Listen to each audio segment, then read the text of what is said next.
I woke to the sound of chains. Not the coarse rattle of iron on stone that I had known in dungeons of old, but a deeper, heavier music, links the size of ship masts grinding against vast cogwheels, the whole world humming with a low, metallic prayer. The air tasted of burned oil and incense. I did not know the language of the words being spoken around me, but I knew the weight of them: supplication, fear, duty. I opened my eyes to a ceiling that was not the sky. Vaulted arches of black metal soared above me, etched with sigils like wounds hammered into steel. Great cables veined the structure like the roots of some iron tree, pulsing faintly with sickly light. Statues of robed figures loomed overhead, their faces hidden behind masks of gold and bone, their hands outstretched in benediction toward a distant, unseen star. For a heartbeat, I tried to tell myself this was a dream, that I had fallen in battle or into some fever, and my mind had woven a labyrinth out of every nightmare I had ever refused to name. Then I tried to move. Armor weighed down my limbs heavy, unfamiliar, a carapace of segmented plates and humming seals, not the bronze that had once warmed in the Mediterranean sun, but something black and dull, inscribed with symbols that made my eyes ache if I stared too long. I felt the thrum of hidden engines against my ribs, the faint bite of needles in my flesh, the cold burn of fluids I did not recognize flowing into my veins. They had dressed me while I slept. I rose slowly, fighting both the weight of the armor and the vertigo of a world that was not mine. I had died once, or thought I had.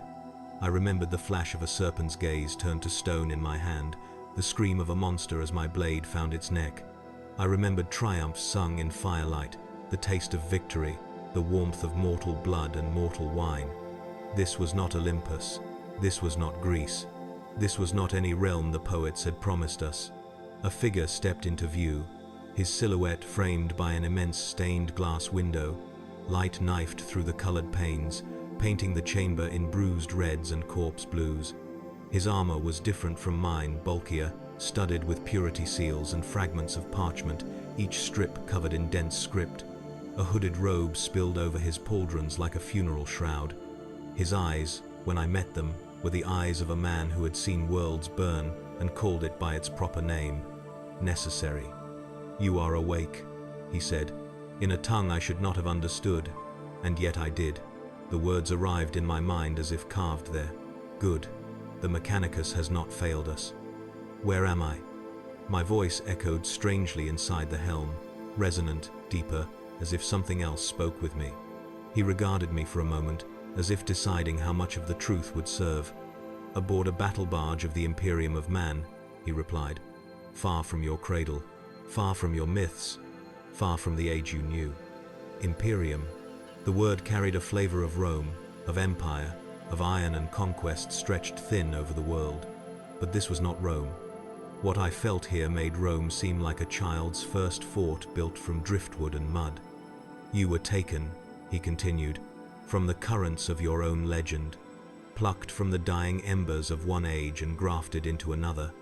Your body rebuilt, your blood studied, your mind opened." He inclined his head slightly. "You may call me Inquisitor. My true name is a thing for another life."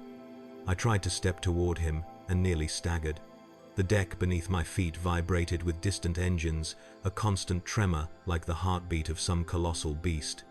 The stained glass window behind him did not show open air, but the void, a darkness more absolute than the deepest cavern, pricked by cruel, distant stars. "I did not consent," I said. "No one ever does," he answered gently. "Consent is a luxury of peace. We exist in a state of eternal war." I wanted to argue. I wanted to rage. I wanted to demand return to seas and skies I understood. But beneath the rising storm of anger in my chest, something else coiled and whispered. "You have felt this before." Standing before Medusa, with her eyes like knives of unmade reality, facing beasts that should not have existed, whose very presence twisted the air. The moment when the world you knew cracked, and something older, darker, peered through the gap. "We have watched your myth," the Inquisitor said, as though reading my thoughts. "The slaying of the Gorgon, the defiance of monsters, the blessings and torments of capricious gods. You were, in your way, a weapon shaped by a pantheon that never loved you, only used you. He took a step closer. I could see now that his armor was inscribed with hundreds of tiny names. Some were scratched out, replaced by new ones. Understand this, in this age, the monsters are not confined to lonely islands or cursed caves. They are not singular foes to be struck down and forgotten. Here, the monsters are legion. The gods are worse. And they do not play at suffering, they refine it. A scent like burned copper and charred roses drifted through the chamber. For a moment, the walls seemed to pulse, the metal sweating with an unseen heartbeat. In the corner of my vision, the statues appeared to move, their heads turning ever so slightly toward me, mouths opening in silent hymns. I thought of Zeus, of Hera, of Athena, of all those radiant tyrants who had thrown mortals into the jaws of destiny for the sake of their own quarrels. I remembered how small I had felt standing beneath their thunder, and yet how, somehow, I had won victories they had not scripted. "You were not brought here by chance," the Inquisitor murmured. "A prophecy survives in one of our oldest vaults, older than this ship, older than some of our most revered worlds. It speaks of a man who slew a monster whose gaze turned flesh to stone, a man who stole victory from the caprice of gods and made it his own." He raised his hand. A servo skull drifted down from the shadows, a human cranium wreathed in cables, its empty sockets glowing with a dull, red light. The thing projected a flickering image into the air. I saw myself. Not as I stood now, armored, altered, but as I had been.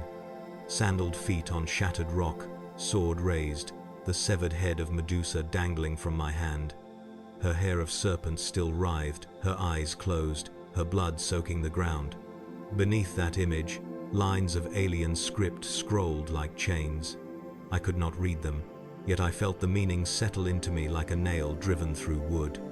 Only he who severed the Gorgon's gaze may mark the fall of the princes of the warp.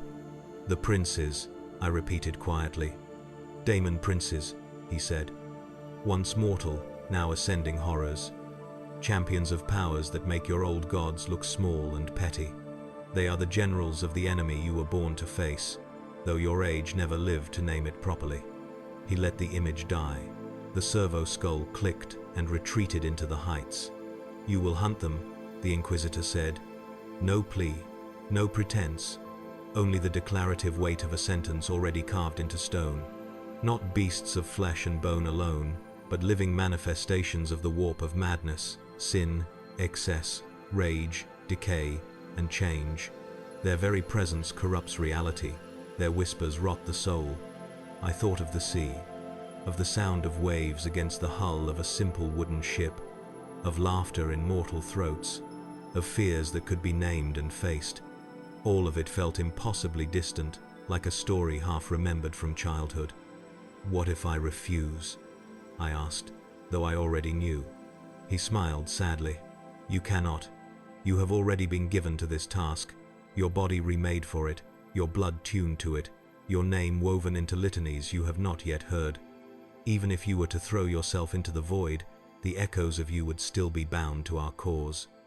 I listened to the chains again, to the murmur of distant voices, chanting in a cathedral buried somewhere in the bowels of the ship, to the soft tick of my own armor as its systems adjusted to my breathing. "We tell ourselves we are free," I thought. "We tell ourselves we choose, but the hand that writes our story seldom asks us where to begin." "You were a hero once," the Inquisitor said. "Now you will be something narrower, harder. In another age, they sang your name. In this one, most will never hear it, but they will live or die by what you do in the dark." He stepped back, giving me a clear view of the window and the endless night beyond. "Perseus of legend," he intoned, voice taking on the cadence of a ritual. "You have been summoned across time and myth. By decree of the Holy Ordos and the will of the God Emperor of mankind, you are bound to a new hunt." The words fell like a sentence. "You," he finished, "will hunt the Daemon Princes." Something in the armor around my chest constricted, then released, as if acknowledging a command routed through machine and flesh alike. I felt the ship begin to turn, engines flaring, charting a course toward some distant, unseen star. I closed my eyes. I remembered the weight of Medusa's head in my hand, the way the world had seemed to hold its breath as I lifted it high, the knowledge that what I had slain would shape stories long after my bones were dust. Now, another hunt, another monster, a darker sky. I opened my eyes to the void and to the cold reflection of my own helm in the glass. If this was to be my fate, then let it be written correctly. Let them say, if anyone survives to tell it, that Perseus did not turn away when the gods of a new age demanded blood.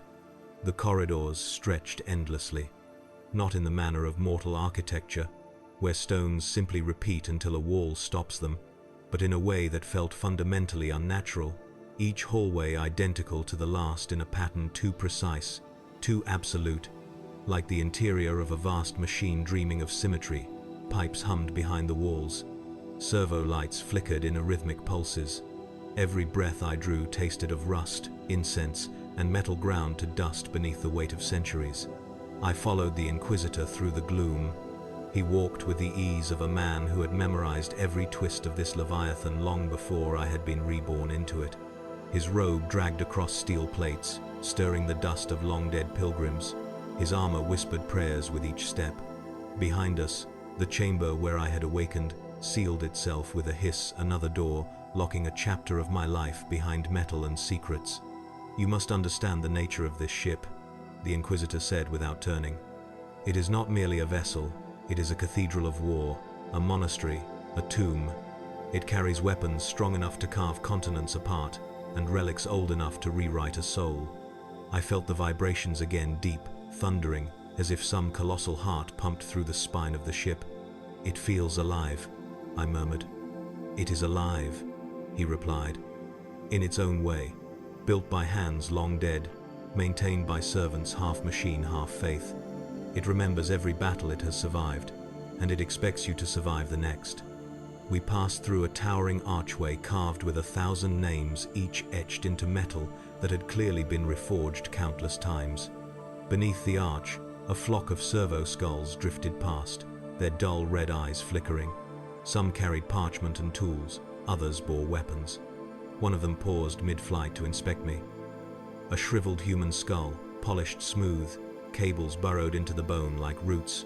Its optic lenses whirred softly as it scanned my face, as if deciding whether I belonged here or if I was some anomaly pulled from myth and accident. Then it drifted away, leaving behind a faint trail of incense. We continued downward, always downward.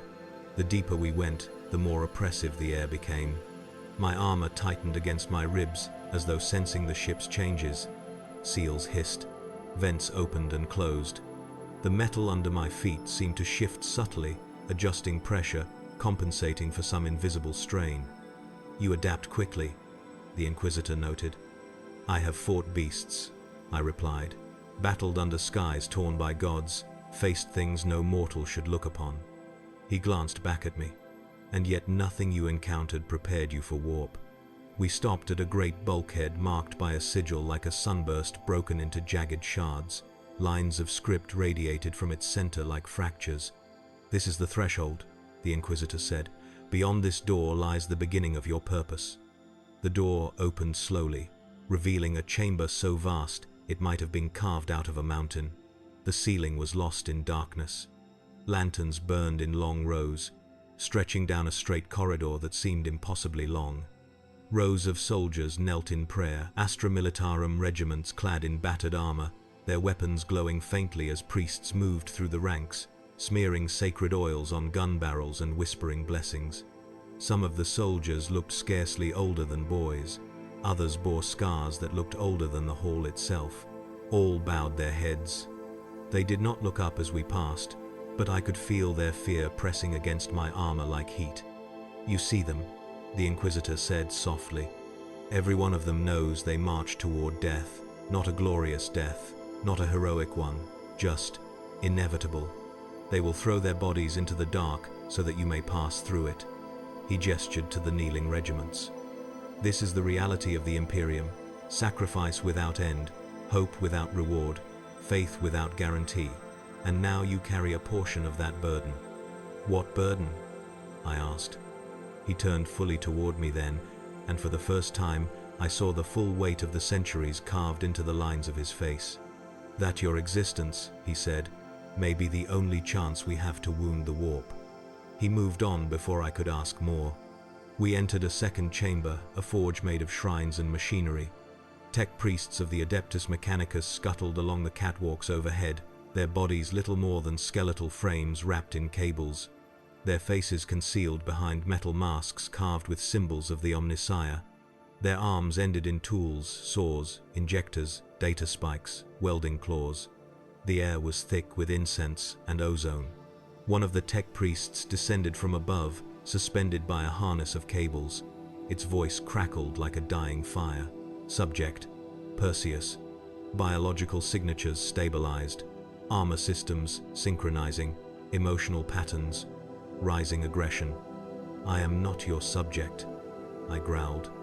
The tech priest paused its descent, lenses whirring. Designation irrelevant. Purpose defines identity. Purpose: slay Daemon Princes. It hovered closer, extending a metal limb tipped with a needle-like instrument. "We must interface." The Inquisitor raised his hand. "No." The tech priest hesitated. Processing. Inquiry: why deny optimization? "Because he must remain himself as long as possible," the Inquisitor said. "Warp targets identity first. Strip him too quickly, and he will fracture before the hunt begins." The tech priest withdrew its tool reluctantly and drifted back up into the steel rafters. I exhaled slowly, feeling the ship breathe with me. Everything seemed to watch me: the priests, the machines, the soldiers, even the walls themselves. "You have questions," the Inquisitor said. "Many." He nodded. "Then ask one." So I did. "Where are we going?" The Inquisitor led me to a small viewport. Beyond the thick glass lay the void, an ocean of shadow and scattered stars. But within that darkness, something swirled. A storm. A wound. A vortex of color too unnatural for mortal sight: purples that bled into sickened yellows, reds pulsing like arteries, blues so deep they felt like falling. The warp. "We traveled toward the edge of a Daemon Prince's domain," the Inquisitor whispered. "A world swallowed whole by chaos. A world where reality has thinned to the width of a breath. A world where your true hunt begins." I felt the cold seep into my bones. "And if I fail?" I asked. He did not answer immediately. Instead, he watched the warp as though it watched him back. "Then," he said at last, "your failure will echo through eternity, and the galaxy will drown in the consequences." The engines roared. The ship angled toward the storm, and I understood that my first step into darkness would not be my last. The first sign that we had crossed the boundary was silence. Not the silence of still air, nor the silence of a battlefield abandoned after slaughter. This was the silence that comes when the universe itself holds its breath tense, expectant, saturated with the weight of 1,000 unseen eyes. Every machine spirit aboard the battle barge seemed to recoil at once. The lights dimmed to blood red. The Vox systems crackled, sputtered, then died. Even the hum of the engines shifted, becoming strained, as though the ship now pushed through something thicker than space. "The veil thins here," the Inquisitor murmured. "Listen closely. Reality begins to fray." I listened. At first, I heard nothing. Then, a whisper, faint, wet, crawling beneath the surface of my thoughts like a parasite burrowing into warm flesh. The words were not in any tongue I knew, yet I felt them rather than heard them, as though they were carved into the marrow of my bones. "Perseus, Perseus, we know what you fear." I stiffened. "The Daemon Princes?" I asked quietly. "No," the Inquisitor replied. "Their shadows, their echoes. Here, even their thoughts leave scars." We moved deeper into the observation deck. Beyond the armored glass steel viewport, the warp storm swelled like a living wound. Tendrils of impossible colors lashed out, twisting into shapes that resembled wings, horns, screaming faces, and serpentine limbs. Each time the storm pulsed, the whispers grew clearer. "You have slain monsters before, but you have never slain us. Your myths were children's tales, we devour gods." My hand tightened around the hilt of the weapon they had forged for me, half blade, half relic, its metal humming with a faint psychic vibration. The Mechanicus priests had called it the Aegis Harpe, but they admitted the name was only half theirs. The other half came from the fragment of my old sword they had embedded within it. A reminder of what I had been. A warning of what I was becoming. I turned to the Inquisitor. "How do they know my name?" "They know every name," he answered. "Every fear, every regret, every triumph that might be used to break you. That is their true power, not claws or fangs or wings, but knowledge twisted into weaponry." We walked into a narrow corridor where the walls were covered in tarnished mirrors. Each mirror was cracked, warped, or stained with dried wax and soot. My reflection stared back at me through the fractured surfaces, multiple Perseuses, each distorted into a grotesque version of myself, some taller, some shorter, some with eyes that glowed with sickly warp light. One reflection spoke, its lips moving independently of my own. "You will become one of us." I ripped my gaze away. The Inquisitor did not break stride. "These are not visions," he said. "They are warnings. The warp shows what it can make of you if your will falters." We descended a metal staircase, spiraling into the ship's bowels. As we moved, the temperature dropped. My breath misted inside my helm. "The first Daemon Prince you will face," the Inquisitor began, "was once a champion of the blood god Khorne, a warlord who bathed in oceans of blood long before chaos crowned him. Now he reigns over a realm of eternal battle. Every victory he claims strengthens him." "And every defeat?" I asked.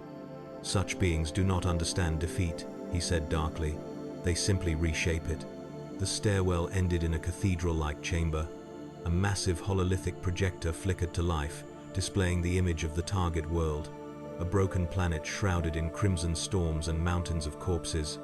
"This," the Inquisitor said, "is Velthrax, a world wholly consumed by Khorne's Daemon Prince. Once a fortress world of the Imperium, now a slaughter pit." The image shifted, revealing glimpses of the Daemon Prince himself, an armored titan wreathed in burning runes, with a skull mask fused into its flesh. Chains dragged behind him, each link forged from the souls of those he had torn apart. "He hunts for sport," the Inquisitor said. "He kills for worship. He bleeds his victims upon altars until the warp itself howls." A cold fury surged through me. "Why summon me for such a creature?" I demanded. "There are warriors here stronger than I, faster, more trained for this war." "Because the warp remembers you," the Inquisitor replied. "Because your myth carries weight even here. You faced the gaze of a creature whose very sight unmade men. You have stood against beings that twisted reality. That experience is something even our greatest champions cannot replicate." He stepped close, lowering his voice. "And perhaps chaos fears what it cannot fully comprehend." The thought unsettled me. I did not know if fear was something these entities could feel, but the whispers that crawled along the walls seemed to tremble at the edge of the word Perseus. We moved onward. The corridor opened into a ritual chamber lined with candles perched on human skulls. Psykers knelt in circles, chanting in sync, their bodies shuddering as they held the psychic shields in place. Blood trickled from their noses, some from their eyes. A senior Psyker raised his head weakly as we entered. "Inquisitor, the warp lashes harder with each passing moment. We cannot hold it forever." "You will hold," the Inquisitor said simply. The Psyker swallowed, then nodded, as if the order itself became a physical reinforcement of his will. I approached the boundary where the psychic shield shimmered like a heatwave. Through it, the warp reached out to me. I felt it like the breath of a predator across the back of my neck. "Perseus, come closer. We have waited an eternity for you." Images flashed behind my eyes. A battlefield drenched in blood. Skies raining fire. A giant figure turning its skull-faced helm toward me with a roar that split reality. Then another voice, deeper, older, impossibly vast, rolled through the chamber. "Let the hero come." The shields flickered. The candles guttered. A wave of pressure slammed into the Psykers, dropping two of them to the floor. I felt their pain echo in my skull like a ringing spearhead. The Inquisitor grabbed my shoulder. "This is only a whisper of what awaits you on Velthrax," he warned. "If the Daemon Prince fully breaches our defenses before we arrive, he will tear this ship apart with thought alone." "And if he succeeds?" I asked. "Then you will never set foot on the world that must be your first hunt, and the Imperium will lose one of its last chances." I drew the Aegis Harpe, its blade shimmering with faint arcs of psychic light. "Then I will face him," I said, "whether he hides behind storms or screams through the warp." The Inquisitor nodded once. "Prepare yourself. Your myth begins anew." Behind us, the warp howled. Ahead of us, Velthrax waited, bleeding, burning, calling my name. And somewhere upon its surface, a Daemon Prince of Khorne raised his weapon, sensing the approach of a rival written in prophecy. The transition struck like a hammer to the soul. No sirens, no alarms, no warning from the Inquisitor or the trembling psykers who strained to maintain the ship's protective lattice. One moment, the battle barge carved its path through the void. The next, reality snapped, curled inward, and shattered like glass under a god's fist. The deck lurched. The lights died. For a breathless heartbeat, the universe ceased to exist. Then the warp swallowed us whole. A blast of colorless light tore through the hull, bending metal like softened wax. The ship howled, not mechanically, but as something alive in agony, and every living soul aboard felt its shriek ripple through their bones. I staggered, gripping the nearest bulkhead as the walls melted into shapes that should not have been. Spiraling limbs of shadow, laughing masks fused to steel, eyes blinking open in the arches above us. The psykers screamed. 3 of them were lifted from the floor, their bodies contorting violently as invisible claws raked across their minds. Blood jetted from their nostrils in crimson arcs. Their spines bent until bone cracked loud enough to echo through the chamber. The Inquisitor didn't look back. He shouted over the rising storm, "Hold the shield, no matter the cost." The remaining psykers pushed their trembling hands forward, weaving psychic barriers that flickered like torn banners in the wind. The warp clawed at them, tearing at their souls with savage hunger. I forced myself upright. The deck beneath my feet was no longer metal. It pulsed like flesh, veins bulging beneath a translucent surface. My boots sank half an inch with every step, each impact accompanied by a wet, sickening squelch. "What is happening?" I roared above the storm. "The Prince senses us," the Inquisitor shouted back. "He is dragging reality toward his domain. We are crossing into his hunting grounds."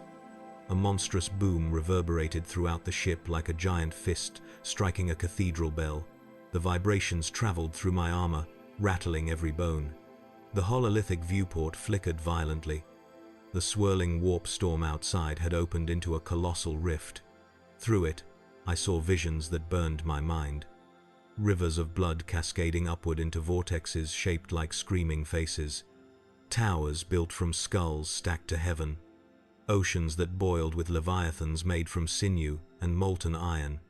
A throne of brass upon which a horned titan rose, lifting a weapon forged entirely from spines. And above it all, a roar. Not just sound, but force. A tidal wave of rage and triumph vibrating through the warp like the heartbeat of a god. The Daemon Prince of Velthrax. His presence alone warped the air. Every breath tasted like burning metal and hot iron.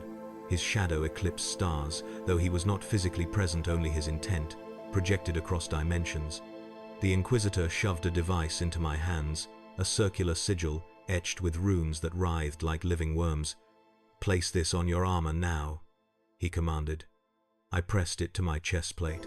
It fused instantly, sinking into the metal with a hiss. "What have you done?"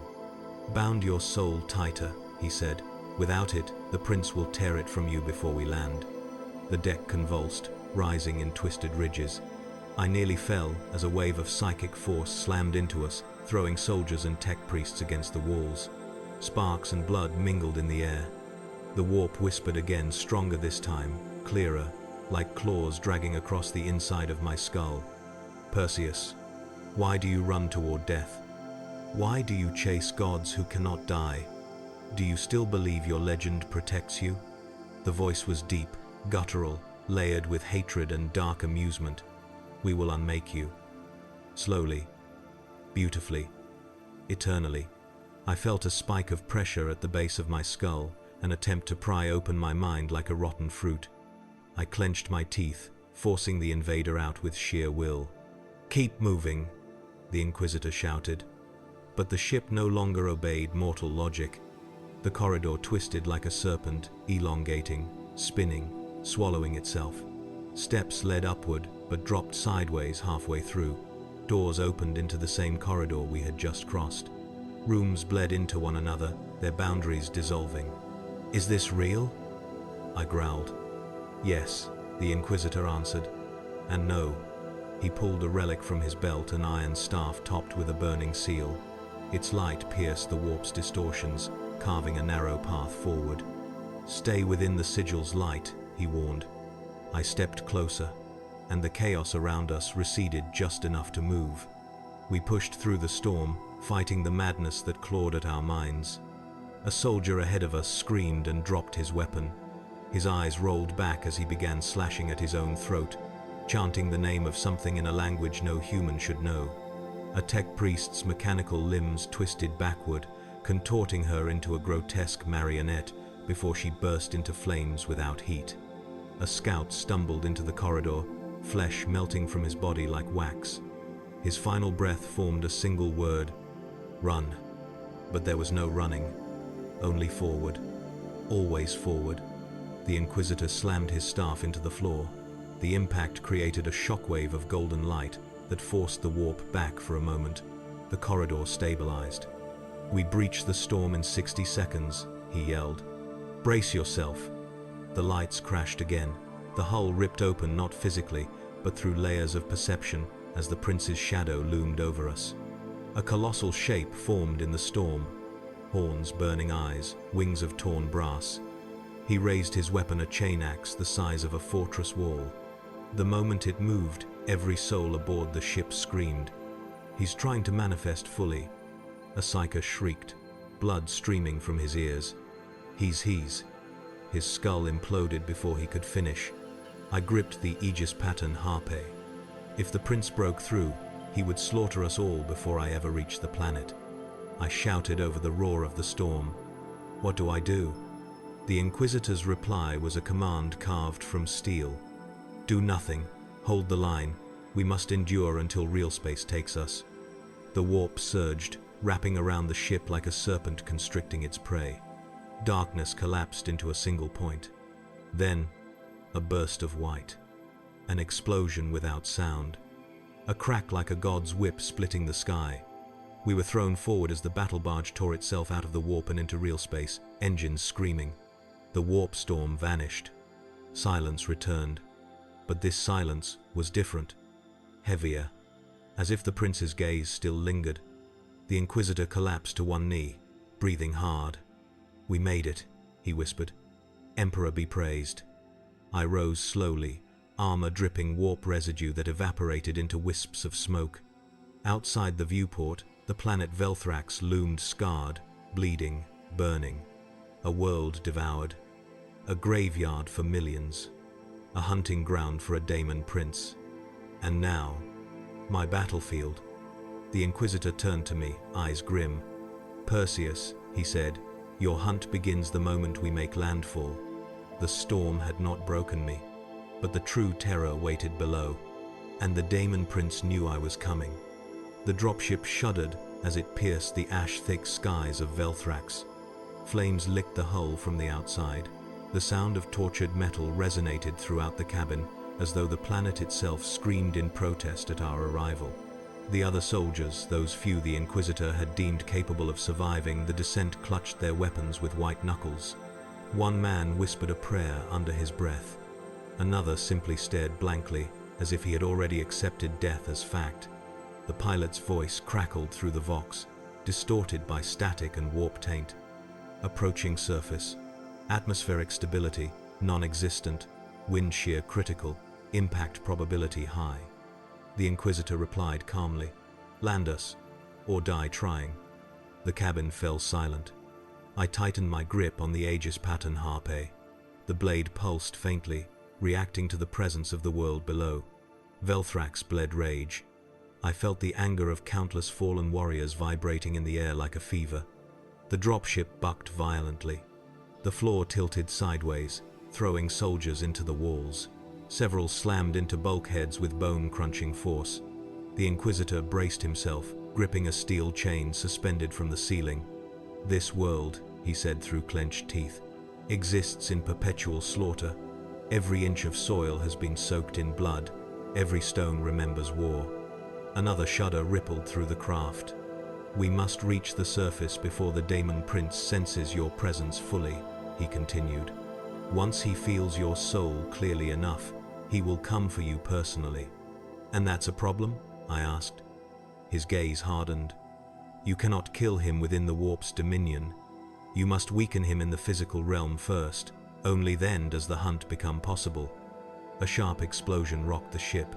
Fire burst through one of the vents, trailing sparks and molten shards. The Vox screamed. Hostile winds hull breach, imminent brace for impact. We collided with the ground like a meteor. The world tore sideways. Flame engulfed the cabin. Bodies flew. The impact crushed something inside my chest, a sharp crack I didn't have time to acknowledge. Darkness rushed in. Then the drop pod hatch exploded outward, torn from its hinges by a force from outside. I opened my eyes.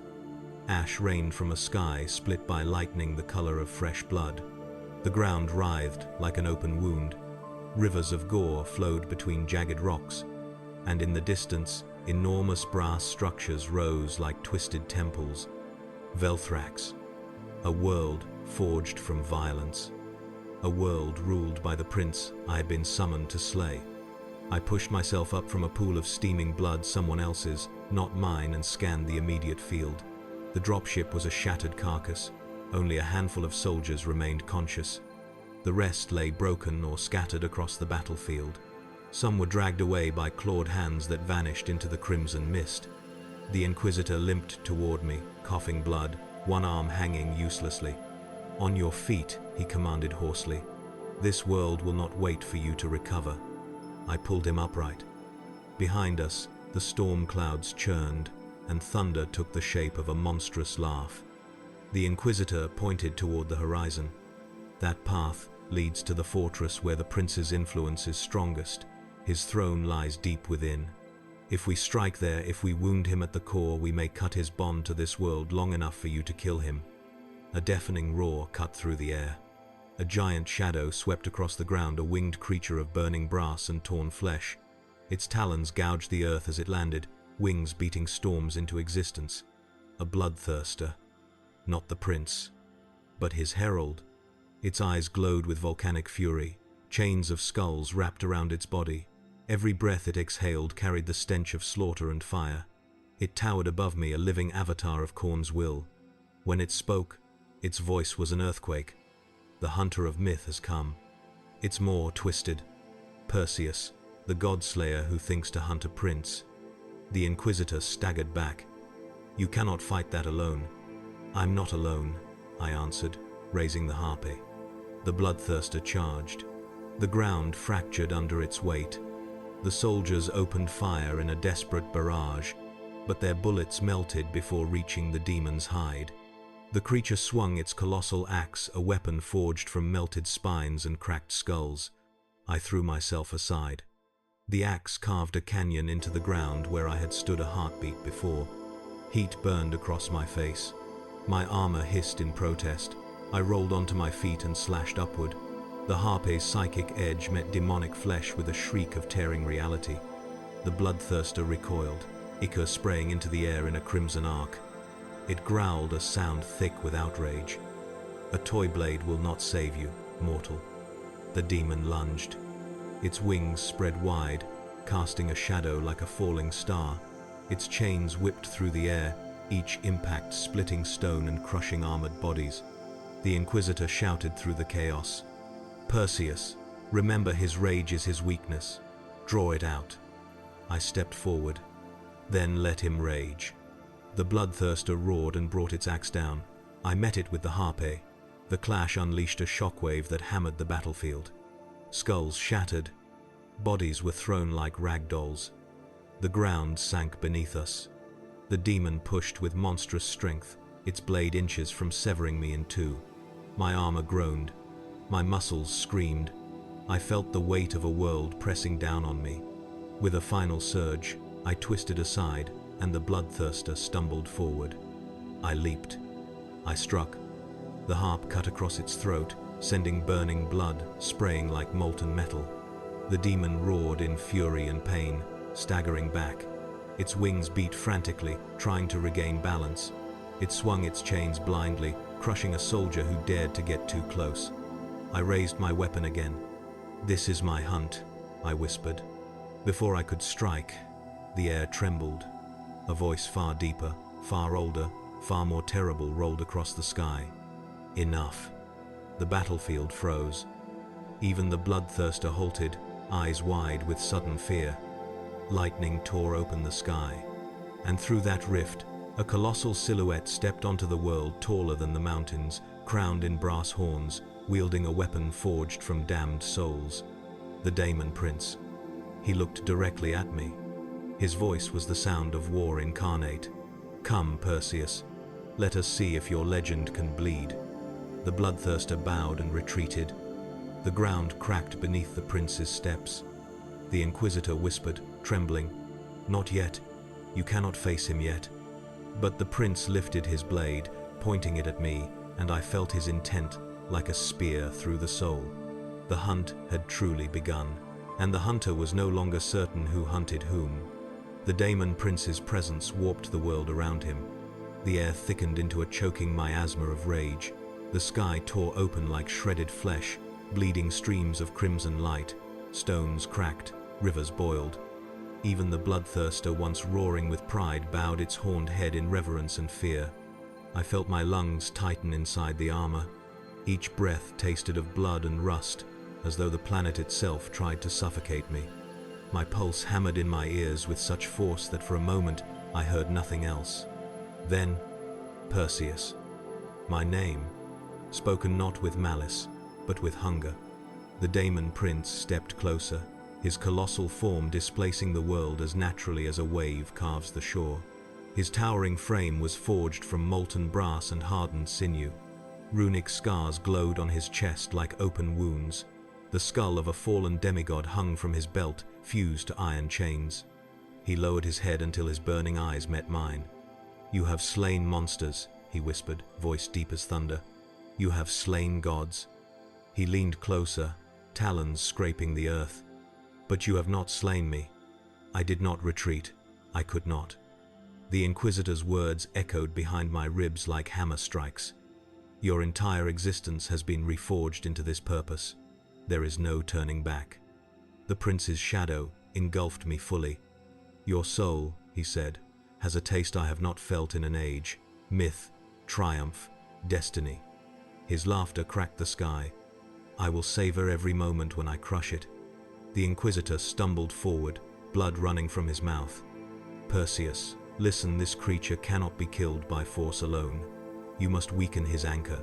Strike at his influence, not at him." The prince snapped his claws in the Inquisitor's direction. A silent shockwave exploded outward. The Inquisitor dropped instantly like a puppet with its strings severed. "No," I lunged, but a wall of heat slammed into me, forcing me to shield myself. Flames erupted across the battlefield, twisting into screaming figures that clawed at reality before dissolving into ash. The prince tilted his head. "You will watch them die, one by one, the mortals first, the psychers next. Their suffering will feed me." His wings spread. Entire mountains bent beneath the pressure. I felt something fracture inside my skull, a spiritual crack forming under the weight of his existence. My armor tightened, the binding sigil glowing faintly. I gripped the Aegis Harpe with both hands. The prince smiled. "Yes, resist, struggle, rage, make yourself worth slaughtering." He raised his titanic blade, a monstrous amalgam of cursed steel and damned souls. It pulsed with every beat of the warp. The ground trembled with anticipation. Then the world moved. The prince descended upon me with the force of an earthquake. His first blow struck the ground where I had stood a split second earlier, carving a fissure that stretched for miles. A shockwave of fire and bone erupted from the impact, launching me into the air. I crashed into the remains of a shattered fortress wall. Pain lanced through my body. The world blurred. I forced myself up, limbs shaking. The prince charged again, speed impossible for a creature of his size. I barely deflected the blow, the harpist screaming as it collided with his warblade. The force sent me sliding across the battlefield, my boots carving deep trenches in the soil. He raised his weapon. I felt death in the arc of its descent. I rolled aside, just barely feeling the heat of the blade scorch against my armor. A fresh whisper clawed at my thoughts. "You are fading, Perseus. Your legend is small here, your blade dull, your gods absent." I clenched my teeth. My gods, I spat, were never my strength. The prince halted for a heartbeat. A sound like curiosity rumbled in his chest. Then he struck again, and again, and again. Each blow shattered rock, sending molten earth flying. Each impact tore my strength away. My arms numbed, my knees buckled, my breath thinned. I realized then, this fight was not meant to be won. Not yet. This was a trial of endurance, a prediction of the cost, a glimpse of the agony required to reach the moment where his death might be possible. But the prince knew that too. "Break," he commanded. He swung once more. I braced the harper and met the blow directly. It was a foolish, desperate act. The impact cracked my armor, sent blood spraying from my lips, and hurled me backward into a heap of mangled corpses. I tasted iron. I tasted ash. I tasted my own mortality. The prince's thunderous steps approached. The world dimmed around the edges. I tried to rise. My body refused. He reached down, talons engulfing my chest. He lifted me effortlessly, dangling like prey. His eyes glowed. "There is no path forward," he whispered, "that does not end with your suffering." He tightened his grip. Pain exploded across my ribs. Bones snapped. My vision went white. I screamed. But beneath the screams something else stirred. A memory. A whisper. A voice not of this world, carried from my past life. "Perseus, rise." My mother's voice? My father's? A god's? A memory forged from desperation? I did not know, but I clung to it. The prince leaned close. "Your soul is unraveling," he said with satisfaction. "How exquisite." He raised his weapon for the final blow. And in that moment, through blurred vision, I saw something the prince had missed. The Inquisitor, broken and bleeding, dragging himself toward a shattered console embedded in the ground. His fingers hovered over a rune carved with forbidden sigils. He met my eyes, nodded once, then slammed his hand down. The battlefield ruptured. A pulse of raw psychic force erupted from the console, one the Inquisitor had primed with his own dying soul. The blast struck the prince directly. He roared in agony. His grip loosened, his armor cracked, flames tore across his form. For the first time, he faltered. I fell from his hand, crashing into the dirt. My vision swam. The world spun. But I knew one thing. The Daemon Prince, once unstoppable, had suffered pain. Real pain. The Inquisitor collapsed, life fleeing his body like smoke. I dragged myself onward, crawling through ash and blood, my fingers closing around the haft of the harpe. I forced myself upright, barely standing, barely breathing. The prince staggered to his knees, molten blood dripping from his wounds. His gaze burned through the flames, not with fear, with fury. "You dare wound me?" My voice was raw, torn from my throat. "Yes," I whispered, "and I will do far worse." The prince rose, towering once more. But something fundamental had shifted. I could see it. He knew now that I was no mere mortal, no pawn of fate, no plaything of ancient myths. I was the blade forged for his end. His voice rumbled. "Then come, hunter. Pay the price for daring to bleed a god." And I stepped forward, broken, shattered, but unyielding. Because this was not the end. It was only the beginning of his fall. The battlefield burned like a dying star. Ash drifted in slow spirals, every mote glowing faintly with the residue of psychic ruin. The Daemon Prince stood amidst the inferno, monstrous wings unfurled, molten blood dripping from the wound the Inquisitor had forced upon him. His armor cracked in jagged lines, leaking warp energy that oozed like liquid hate. He looked less like a god now, and more like a wounded beast. A furious one. Perseus. His voice shook the mountains themselves. I will show you what becomes of hunters who wound gods. His rage pulled the warp taut around him, bending the air into shapes that defied mortal senses. I felt time blur, felt my body dissolve at the edges as though reality itself strained under his presence. Every instinct screamed at me to retreat, but there was nowhere to go, and this was the moment I had been reforged to face. I stepped forward. My armor cracked with each breath, pain laced every bone. My left arm trembled from the force of the last impact. The sigil on my chest flickered like a dying ember, yet still I lifted the Aegis Harpe. Because the Inquisitor had given his life for this opening, because billions more would die if I faltered, because the myth of Perseus reborn in iron and fire demanded a reckoning. The prince tilted his head. You do not understand, mortal, he growled. This wound, this pain, his talons traced the molten gash across his torso, is not a victory, it is a curse. My blood touches this ground, and the world becomes mine. He slammed his massive fist into the soil. The planet screamed. The earth split in a titanic fracture, lava and warp energy erupting upward. The ground beneath me gave way, and I slid toward the chasm. I drove the harpy into the ground, anchoring myself as molten fury roared below. The prince spread his wings. Velthrax is no battlefield, he said. It is an altar, and you, Perseus of myth, are my sacrifice. He charged, not with the lumbering gait of a giant, but with impossible speed. His blade streaked through the air, carving fire into the sky. I barely blocked the strike. The harpe screamed, and so did my bones.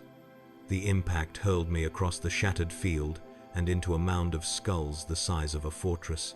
I crashed through bone and iron, buried, smothered, broken. Pain clouded my vision. My body refused to obey. Beneath the mountain of skulls, I tasted dust and the faint metallic tang of blood. My breath came ragged and shallow. I was failing, and the prince knew it.